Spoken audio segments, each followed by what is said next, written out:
வீரனூர் கோவில் திருவிழா திடல் முழுவதும் நள்ளிரவை நெருங்கும் வேளையிலும் மிக மிக ஆரவாரமாகவும் அடங்காத உற்சாகத்தோடும் நிரம்பி வழிந்து கொண்டிருந்தது. மாபெரும் கயிறு இழுக்கும் போட்டி முடிவடைந்த பிறகும் கூட மைதானத்தில் கூடி நின்ற மக்கள் கூட்டம் கொஞ்சம் கூட குறைந்ததாக தெரியவில்லை.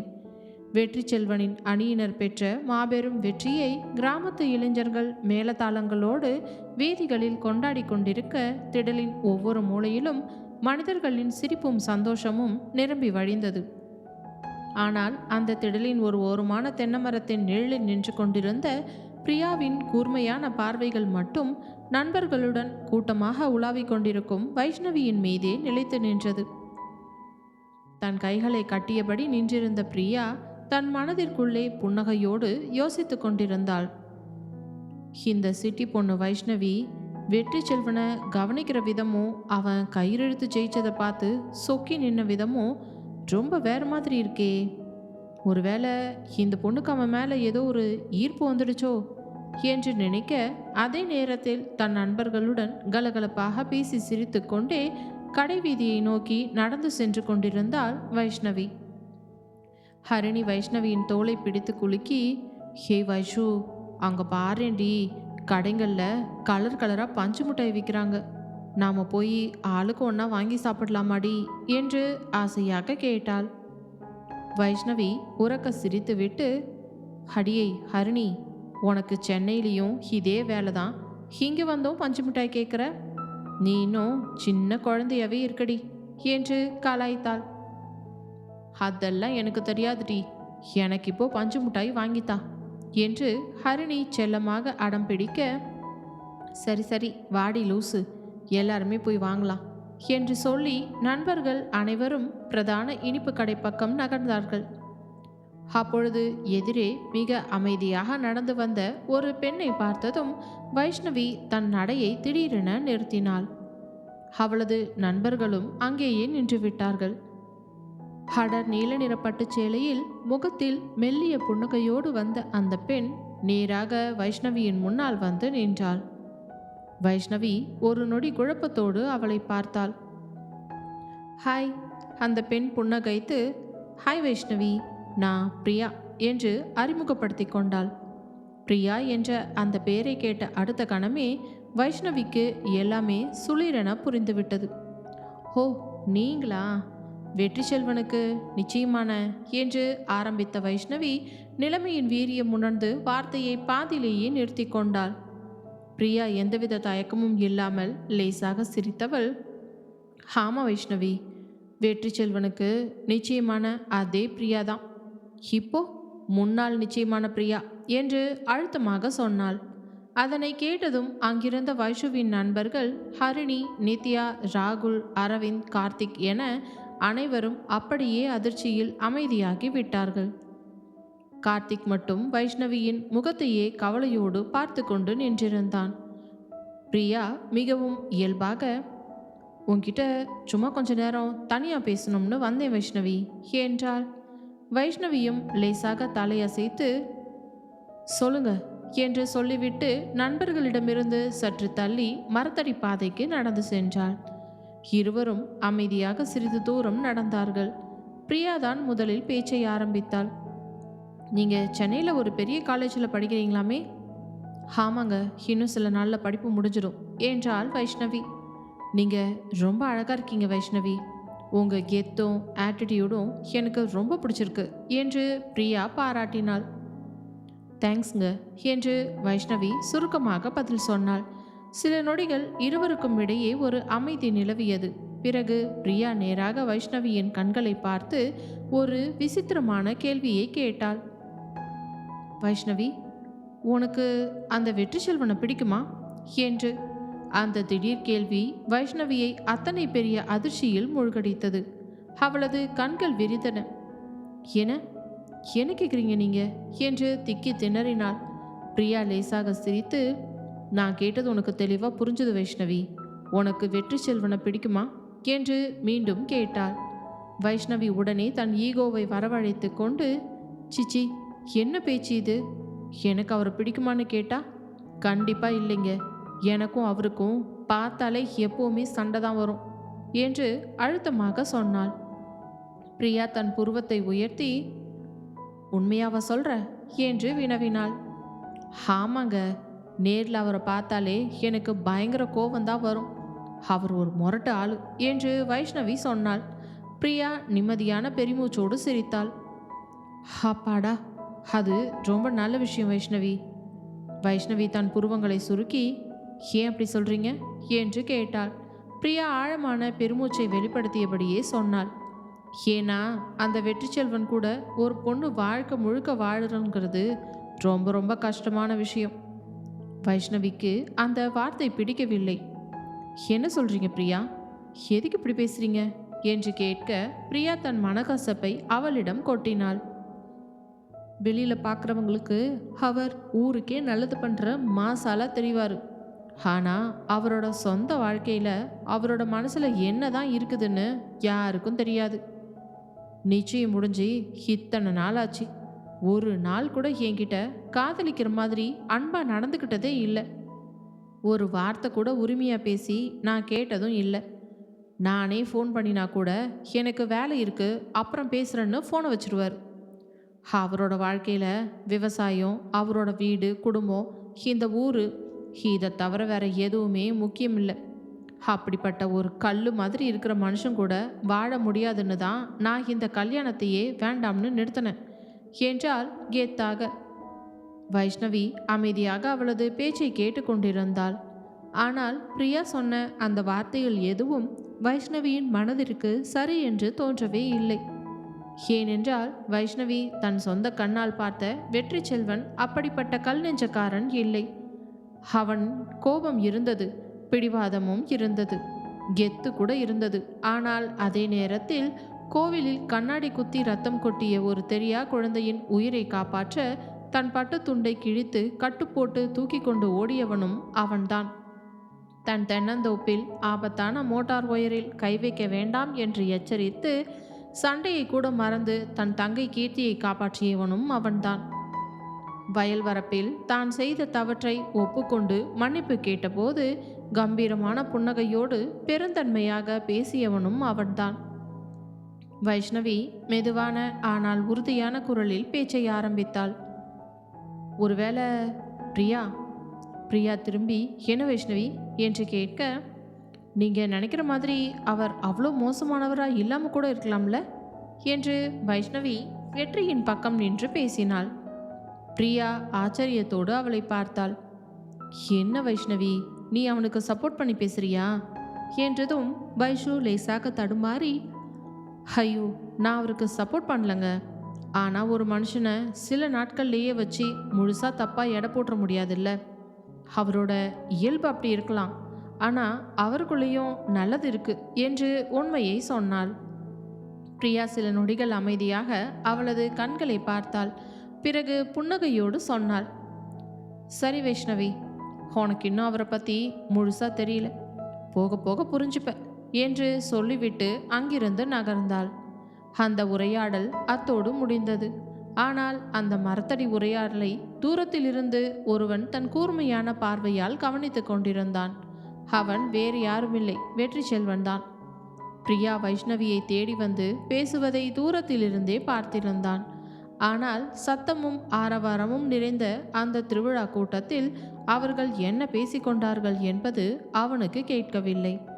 தன் அடர்த்தியான மீசையை முறுக்கியபடியே வெற்றி செல்வன் மனத்திற்குள் நினைத்து கொண்டான்.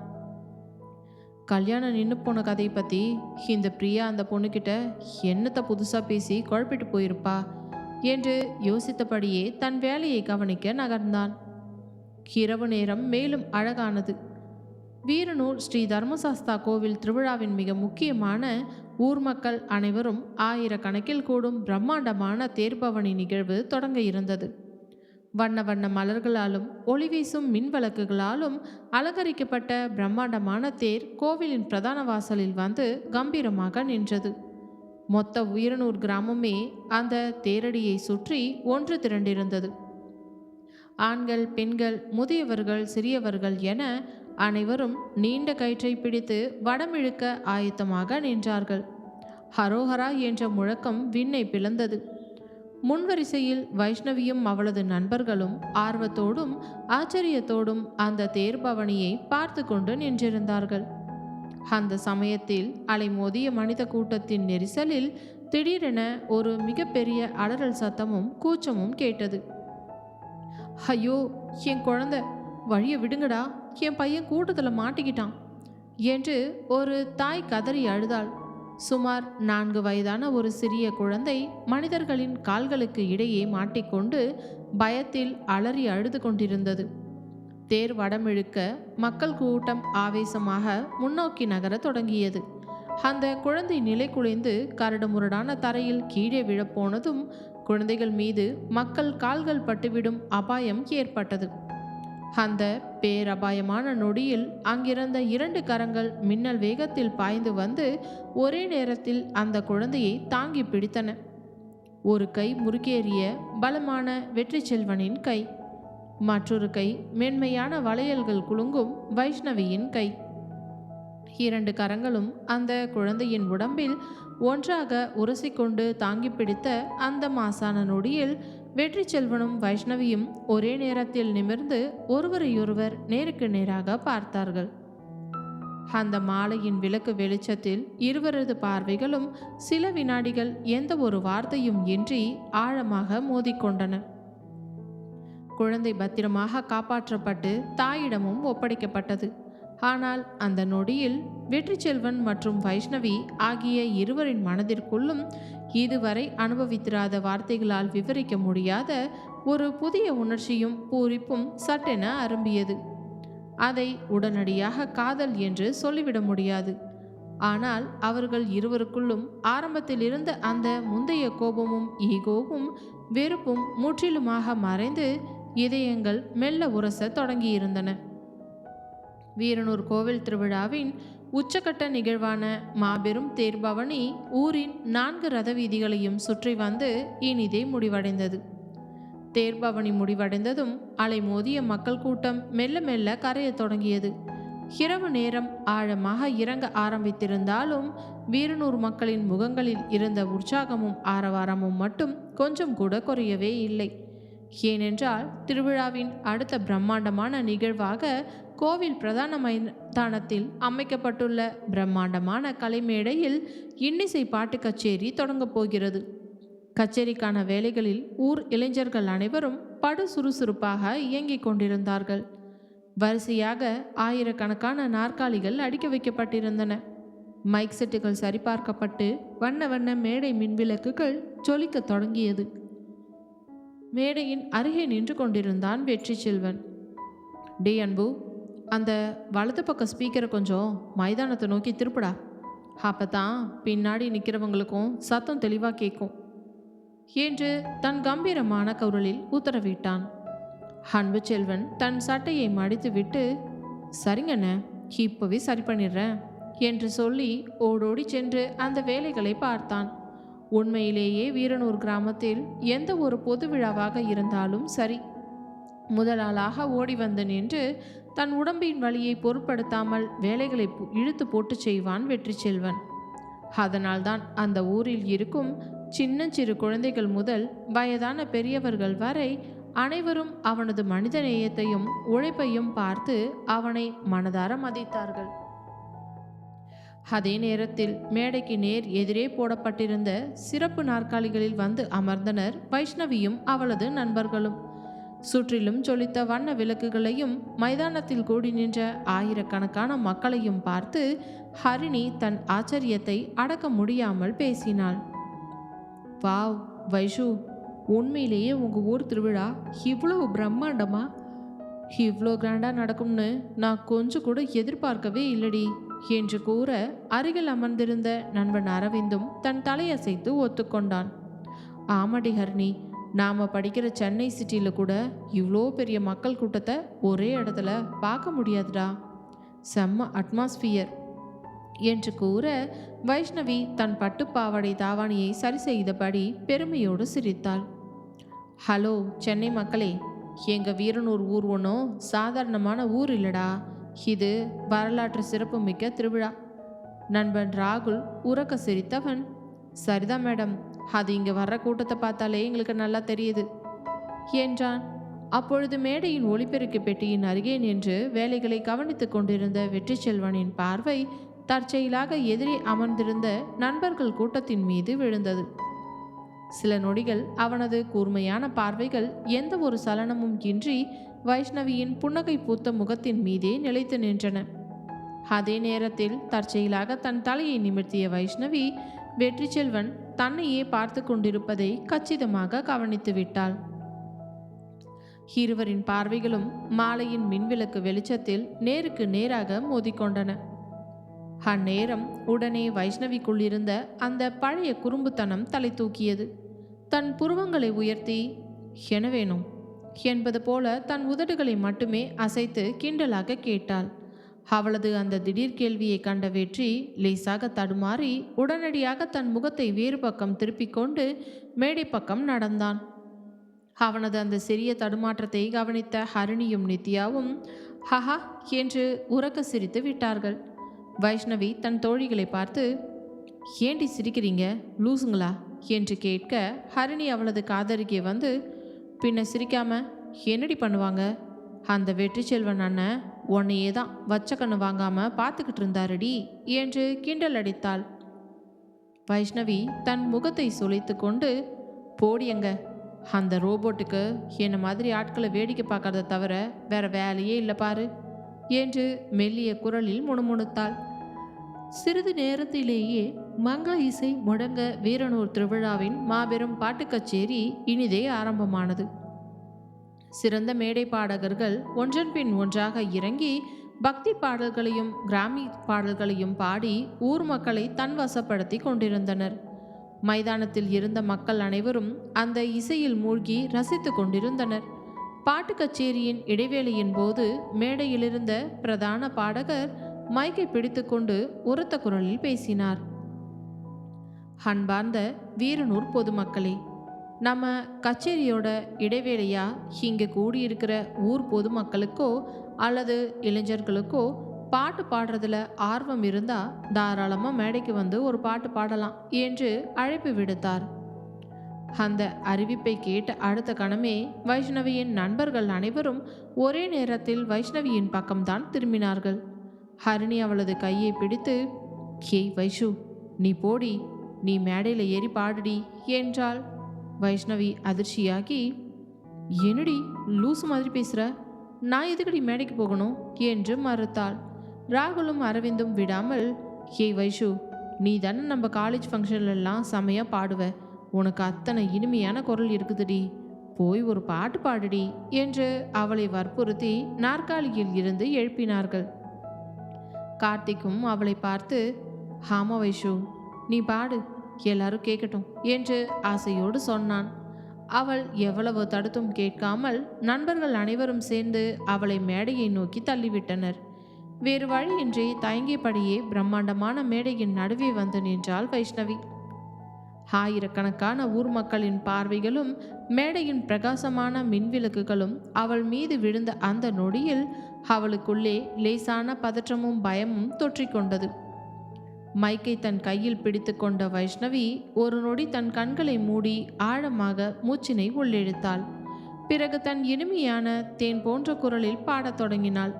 அவளது தொண்டையிலிருந்து பிறந்த அந்த முதல் இசை குறிப்பே ஆரவாரமாக இருந்த அந்த பிரம்மாண்டமான மைதானத்தை ஒரே நொடியில் கட்டுக்கோப்பான அமைதிக்கு கொண்டு வந்தது. அத்தனை சுத்தமான ஸ்ருதி, கேட்பவரின் நெஞ்சை உருக்கும் அத்தனை இனிமையான குரல். மைதானத்தில் இருந்த குழந்தைகள் முதல் பெரியவர்கள் வரை அனைவரும் தங்களை மறந்து வைஷ்ணவியின் பாட்டில் மூழ்கி போனார்கள். அங்கே மேடையின் ஓரத்தில் இருந்த ஒளிபெருக்கி பெட்டியின் அருகே நின்று கொண்டிருந்த வெற்றி செல்வனும் அறியாமல் தன் கையில் இருந்த வேலையை அப்படியே நிறுத்திவிட்டு அவளையே மெய்மறந்து பார்த்து கொண்டிருந்தான். அவனது கூர்மையான கண்களில் வைஷ்ணவியின் அந்த உருவமும் அவளது இனிமையான குரலும் ஆழமாக பதிந்து போனது. அருகில் நின்றிருந்த ஊர் பெரியவர் ஒருவர் வெற்றி செல்வனின் தோளை தட்டி, "அடடே, நம்ம ராகவன் ஐயாவோட மூத்த பொண்ணு வைஷ்ணவி தானே இது? என்ன ஒரு இனிமையான குரல்பா, தேன் மாதிரி பாடுறா பொண்ணு" என்று மனதார பாராட்டினார். வெற்றி செல்வன் வெளியே எதுவும் பேசவில்லை, அமைதியாகவே நின்றான். ஆனால் அந்த பெரியவர் சொன்ன ஒவ்வொரு வார்த்தையையும் தன் மனத்திற்குள் 100க்கு 100 உண்மை என்று ஏற்றுக்கொண்டான். அவனது மனமும் அவளது பாட்டிற்கு அடிமையாகி இருந்தது.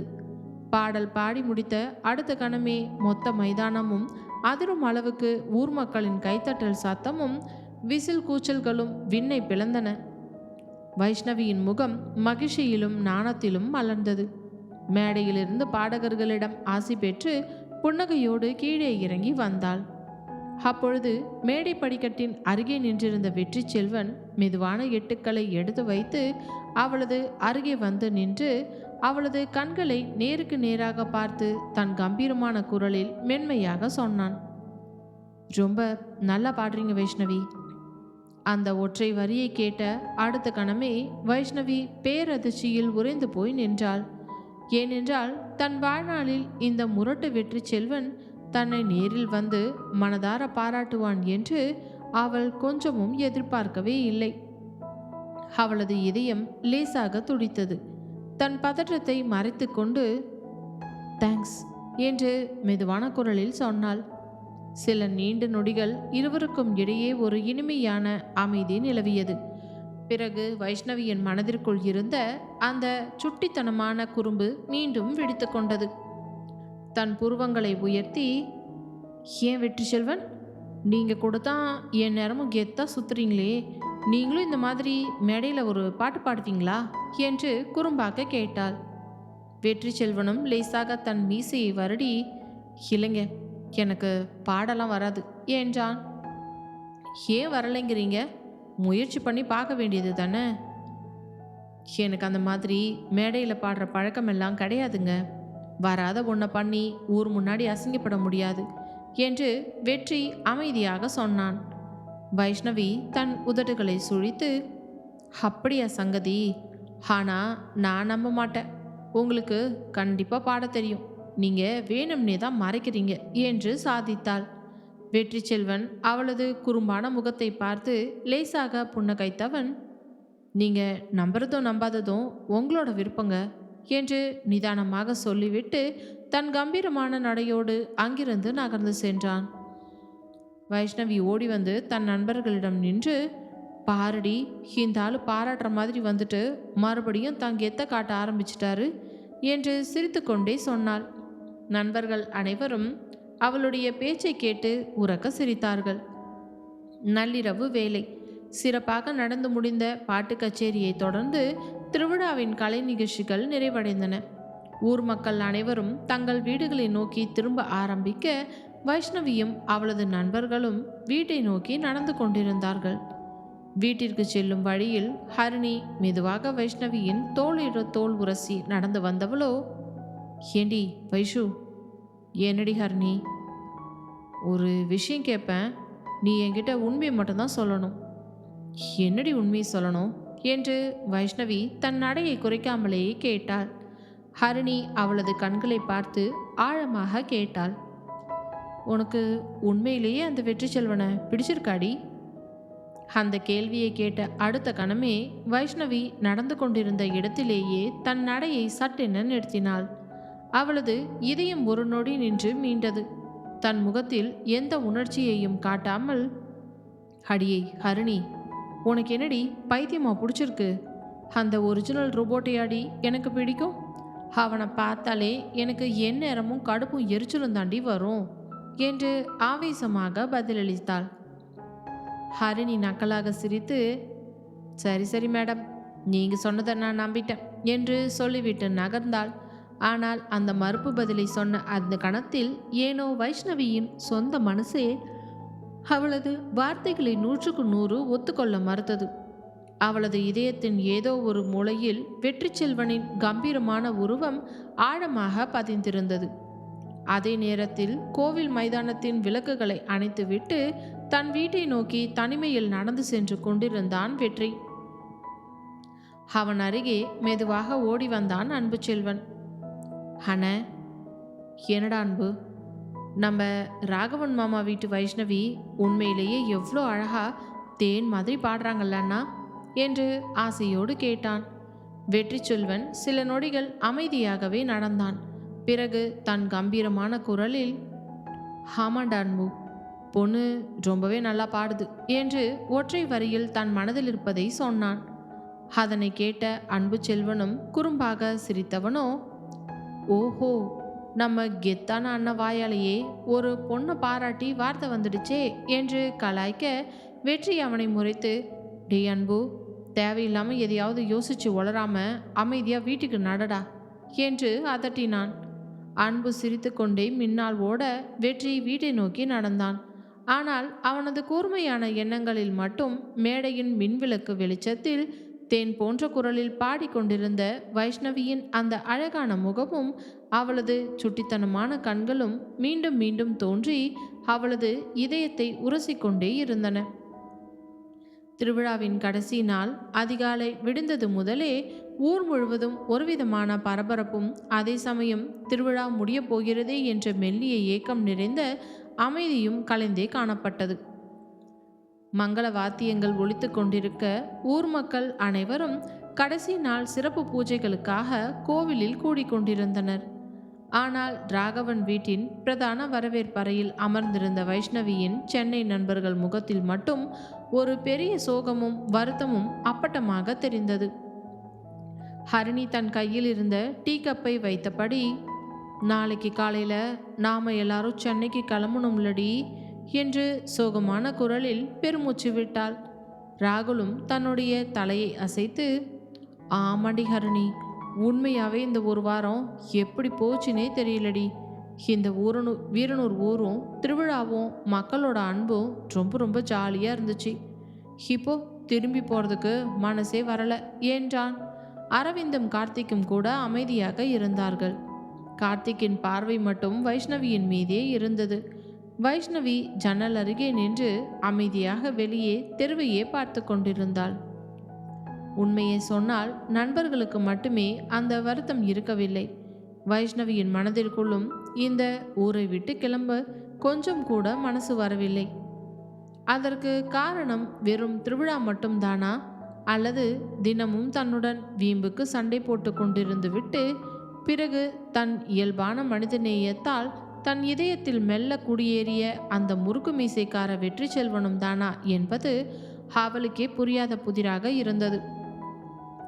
மாலை நேரம் நெருங்கியது. சூரியன் மெல்ல மெல்ல மேற்கே சரிந்து வானத்தை இளஞ்சிவப்பு வண்ணத்தால் பூசிக்கொண்டிருந்தான். செழியன் வீட்டில் அனைவரும் ஒன்றாக அமர்ந்து மாலை காஃபி குடித்து பேசிக்கொண்டிருந்தனர். அப்பொழுது மீனாட்சி சமையல் அறையிலிருந்து வெளியே வந்து, வைஷுமா, நாளைக்கு காலையில் நீங்கள் சென்னைக்கு கிளம்புறீங்கல்லப்பா, போகிறதுக்கு முன்னாடி கோவில் குளக்கரைக்கு போய் சாமியை நல்லபடியாக கும்பிட்டுட்டு பிரசாதத்தை வாங்கிட்டு வந்துருமா என்று அன்போடு சொன்னார். வைஷ்ணவி தன் பாவாடை தாவாணியை சரி செய்தபடியே, சரிம்மா, நான் இப்போவே போயிட்டு வந்துடுறோம் என்று சம்மதித்தாள். கூடவே கீர்த்தியையும் கூட்டிட்டு போடி, தனியாக ஒன்றும் போக வேண்டாம் என்று மீனாட்சி நினைவூட்ட, சரிம்மா என்று சொல்லி தங்கை கீர்த்தியை அழைத்து கொண்டு கோவிலை நோக்கி நடந்தாள் வைஷ்ணவி. கோவில் வளாகம் மாலையின் குளிர்ந்த காற்றால் நிரம்பியிருந்தது. கோவில் குளக்கரையில் அமைந்திருந்த பழமையான தென்னை மரங்களின் வழியே வீசிய காற்று உடலையும் மனதையும் ஜில்லென்று தழுவி சென்றது. குளத்தின் நீரில் மிதந்து கொண்டிருந்த நூற்றுக்கணக்கான அகல் விளக்குகள் மாலை இருளில் பொன்னிற சுடராக ஒளிந்து கொண்டிருந்தன. வைஷ்ணவியும் கீர்த்தியும் சாமி தரிசனத்தை முடித்துவிட்டு குளக்கரைக்கு வந்தார்கள். அப்பொழுது தங்கை கீர்த்தி திடீரென்று தன் கண்களை சிமிட்டி, அக்கா, நீ இந்த குளக்கரை படிக்கட்டிலேயே நில்லு, நான் போய் அர்ச்சகர்கிட்ட சிறப்பு பிரசாதத்தை வாங்கிட்டு ஓடி வந்துடுறேன் என்று சொல்லிவிட்டு ஓடினாள். ஏ கீர்த்தி, இருடி, நானும் வரேன் என்று வைஷ்ணவி கூப்பிட்டாலும் அவளது வார்த்தையை காதில் வாங்காமல் கூட்டத்திற்குள் மறைந்தாள் கீர்த்தி. வைஷ்ணவி தன் உதடுகளை சுழித்து சிரித்து கொண்டாள். இந்த குட்டி பிசாசு என்னைக்குமே திருந்தவே மாட்டா என்று தனக்குத்தானே முணுமுணுத்தபடி குளத்து படிகளில் நின்று கொண்டு அலைமோதும் நீரையும் அதில் மிதக்கும் விளக்குகளையும் ரசித்து பார்த்து கொண்டிருந்தாள். அந்த சரியான நள்ளிரவுக்கு முந்தைய மாலை தருணத்தில் அவளது பின்னால் இருந்து மிடுக்கான எட்டுக்களோடு வந்து நின்றான் ஒருவன். வைஷ்ணவி தன் தோளில் ஏதோ ஒரு ஆண்மையின் கம்பீரமான அருகாமையை உணர்ந்து தன்னையும் அறியாமல் லேசான தவிப்போடு திரும்பி பார்த்தாள். அங்கே தன் வெள்ளை வேட்டி சட்டையில் கம்பீரமான தோற்றத்தோடு நின்று கொண்டிருந்தான் வெற்றி செல்வன். அவனை கண்டதும் வைஷ்ணவியின் இதயம் தடதடவென வேகமாக துடிக்கத் தொடங்கியது.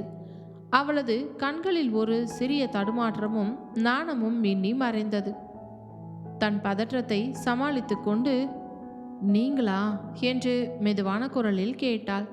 வெற்றி தன் அடர்த்தியான மீசையை வருடியபடி, ஏங்க, நான் இங்கே வரக்கூடாதா என்ன? இது நம்ம ஊர் கோவில் குளக்கரை தானே என்று அமைதியான ஆழமான குரலில் கேட்டான். வைஷ்ணவி தன் பார்வையை கீழே தாழ்த்தி, ஐயோ, அப்படி சொல்லலைங்க, சும்மா எதிர்பாராம உங்களை பார்த்ததும் அப்படி கேட்டேன் என்று லேசான தடுமாற்றத்தோடு பூசி மொழிகினாள். சில நீண்ட வினாடிகள் இருவருக்கும் இடையே ஒரு சுகமான கனத்த அமைதி நிலவியது. குளத்து நீரில் பிரதிபலித்த விளக்கு வெளிச்சத்தை இருவருமே மௌனமாக பார்த்து கொண்டிருந்தனர். இறுதியில் அந்த அமைதியை உடைத்து முதலில் பேச்சை ஆரம்பித்தவன் வெற்றி செல்வன் தான். உங்கள் ஃப்ரெண்ட்ஸ் எல்லாம் நாளைக்கு காலையில் ஊருக்கு கிளம்புறாங்களாமே? வைஷ்ணவி அவனை நிமிர்ந்து பார்த்து, ஆமாங்க, படிப்பு முடிய போகுதில்ல, அதான் கிளம்புறாங்க என்றான். வெற்றி அவளது கண்களை நேருக்கு நேராக பார்த்து, நீங்களும் தானே கிளம்புறீங்க என்று கனிவோடு வினவினான். வைஷ்ணவி தன் பெருமூச்சை அடக்கி கொண்டு, ஆமாம், நானும் தான் கிளம்புறேன் என்றாள். மீண்டும் ஒரு சிறிய மௌனம். அந்த மௌனத்தின் எடையை தாங்க முடியாமல் வைஷ்ணவி தன் மனதிற்குள் இருந்த சுட்டித்தனமான குறும்பை வரவழைத்து கொண்டு சிரித்தபடியே அவனிடம் கேட்டாள், நான் ஊரை விட்டு போயிட்டா உங்களுக்கு ரொம்ப நிம்மதி தானே வெற்றி செல்வன் என்றதும் வெற்றி தன் அடர்த்தியான புருவங்களை லேசாக உயர்த்தி அவளது கண்களையே உற்று பார்த்தான்.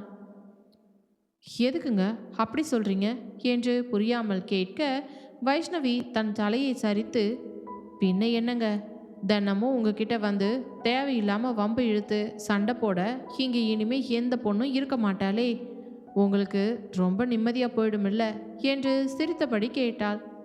அவள் சொன்ன அந்த அழகான கிண்டலை கேட்ட அடுத்த கணமே வெற்றி செல்வனின் கம்பீரமான முகத்தில் இதுவரை வைஷ்ணவி பார்த்திராத ஒரு அழகான மனமார்ந்த புன்னகை பூத்தது. அவன் லேசாக சிரித்து கொண்டே, அது என்னவோ உண்மைதாங்க, எனக்கு ஒரே நிம்மதியாக தான் இருக்கும் என்று ஒப்புக்கொண்டான். வைஷ்ணவி தன் கைகளை இடுப்பில் வைத்து கொண்டு போலி கோபத்தோடு, ஹலோ, நான் அது ஏதோ சும்மா காமெடியாக தான் கேட்டேன் என்றாள். வெற்றியும் அவளது குறுமான முகத்தை பார்த்து, நானும் காமெடியாக தான் பதில் சொன்னேன் என்று கூற, அவன் சொன்ன அந்த மாசான பதிலை கேட்டதும் வைஷ்ணவி அதிர்ச்சியில் தன் உதடுகளை பிளந்து அவனை பார்த்தாள். அடடே, இந்த மொரட்டு மனிதனுக்குள்ளும் இவ்வளவு அழகான சிரிப்பும் கிண்டலும் ஒளிஞ்சிருக்கா என்று அவளது மனதிற்குள் ஒரு பெரிய வியப்பும் ரசனையும் பொங்கியது. அந்த சரியான தருணத்தில் கோவிலின் பிரதான கோபுர மணி டாங் டாங் என மங்களகரமாக ஒலிக்கத் தொடங்கியது. அதே நேரத்தில் குளக்கரையில் வீசிய குளிர்ந்த காற்று பலமாக அடிக்க வைஷ்ணவியின் நீண்ட கார்மேக கூந்தல் அவளது கட்டுப்பாட்டை மீறி பறந்து வந்து அவளது அழகான முகத்தை மறைத்தது. அவள் தன் கைவளைகள் குலுங்க அந்த முடிகளை சரி செய்ய போராடி கொண்டிருந்தாள். அவளது தாவணி முந்தானையும் காற்றில் லேசாக விலகியது. அவளது அந்த தடுமாற்றத்தையும் மாலையின் விளக்கு வெளிச்சத்தில் மின்னிய அவளது அழகையும் கண்ட வெற்றி செல்வன் ஒரு நொடி தன் சுய நினைவை இழந்து அவளையே மெய்மறந்து பார்த்தான். அவனது இதயம் முதன்முறையாக ஒரு பெண்ணை பார்த்து வேகமாக துடித்தது. அவனது தடுமாற்றத்தை பார்த்து ஒரு நிமிஷம், நில்லுங்க வைஷ்ணவி என்று கம்பீரமான குரலில் சொன்னான். வைஷ்ணவி கையசைப்பதை நிறுத்திவிட்டு குழப்பத்தோடும் பதற்றத்தோடும் அவனை நிமிர்ந்து பார்த்தாள். என்னங்க? வெற்றி மெதுவான எட்டுக்களை எடுத்து வைத்து அவளுக்கு மிக அருகில் வந்தான். இருவருக்கும் இடையே இருந்த இடைவெளி குறைய அவனது ஆளுமை மிக்க கம்பீரமான உடல் அமைப்பும் அவனது ஆண்மை வாசமும் வைஷ்ணவியை நிலைக்குலைய செய்தது. அவளது கன்னங்கள் சட்டென சிவந்து உடம்பில் ஒரு புதிய சிலிர்ப்பு பரவியது. அவளது மூச்சுக்காற்று வேகமாக இயங்கிய வெற்றி செல்வன் அவளது உடம்பை தொடாமல் அவளது தோள்பட்டையின் அருகே தன் விரல்களை கொண்டு சென்றான். வைஷ்ணவி தன் கண்களை மூடி பயத்திலும் நாணத்திலும் லேசாக மூடிக்கொள்ள வெற்றி செல்வன் அவளது தோளில் சிக்கியிருந்த பூச்சரத்தின் நூலையும் சலசலத்த முடிக்கற்றையையும் மென்மையாக விலக்கிவிட்டான். உங்க தோளில் இருந்த பூவோட நூல் அவிழ்ந்து கீழே விட போச்சுங்க, அதான் சொன்னேன் என்று மிக அருகில் நின்று மெதுவான குரலில் சொன்னான். வைஷ்ணவி தன் கண்களை மெதுவாக திறந்து அவனது கூர்மையான கண்களை பார்த்தவள், ஓ அப்படியா, தேங்க்ஸ்ங்க என்று நடுக்கமான குரலில் சொன்னாள். அங்கே சில நீண்ட வினாடிகள் இருவருமே எந்த ஒரு வார்த்தையும் பேசாமல் ஒருவரையொருவர் ஆழமாக பார்த்தபடி அமைதியாக நின்றிருந்தார்கள். அவர்களது வாழ்க்கையிலேயே முதல் முறையாக எந்த ஒரு சண்டையும் இல்லாமல், எந்த ஒரு ஈகோவும் கோபமும் இல்லாமல் இருவரின் இதயங்களும் மௌனமாக பேசிக்கொண்ட ஒரு உன்னதமான அழகான தருணம் இது. தூரத்திலிருந்து கோவிலின் பிரகார தூணின் பின்னால் நின்று கொண்டு இதையெல்லாம் கவனித்து கொண்டிருந்த தங்கை கீர்த்தி தன் வாயை பொத்திக் கொண்டு செல்லமாக சிரித்தாள். அடடே, நம்ம வைஷு அக்காவுக்கும் அந்த மொரட்டு வெற்றி அண்ணனுக்கும் நடுவில் இங்கே ஏதோ புதுசாக பொறித்தட்டி பூ பூக்க ஆரம்பிச்சிருக்கு போல இருக்கே, செம மாஸ்தான் என்று தனக்குத்தானே மனதிற்குள் முணுமுணுத்து கொண்டாள். அதே நேரத்தில் குளக்கரையில் நின்று கொண்டிருந்த வெற்றியின் மனதிற்குள் ஒரு விசித்திரமான கேள்வி பிறந்தது. நாளைக்கு இந்த பொண்ணு ஊரை விட்டு போயிட்டா இந்த ஊரே ரொம்ப அமைதியா போயிடும் போலையே என்று நினைத்தவன், ஆனா அந்த அமைதி எனக்கு நிஜமாவே பிடிக்குமா, இல்லை இந்த பொண்ணோட நினைவுகள் என்ன தினமும் வாட்டுமா என்று தன் மனதிடமே கேள்வி கேட்டுக்கொண்டான். ஆனால் அந்த கேள்விக்கான பதில் மட்டும் அப்பொழுது அவனுக்கு தெரியவே இல்லை. ஆனால் விதி அவர்கள் இருவரையும் பிரிக்கப் போவதில்லை, மாறாக மிக விரைவில் ஆயுள் முழுக்க இணைக்கப் போகிறது என்பதை அந்த மாலைக்காற்று ரகசியமாக உணர்த்தி கொண்டிருந்தது. அடுத்த நாள் வரப்போகும் அந்த பிரிவின் தருணம் இவர்கள் இருவரின் இதயங்களிலும் எந்த மாதிரியான மாற்றங்களை ஏற்படுத்த போகிறது என்பதை பொறுத்திருந்து பார்ப்போம்.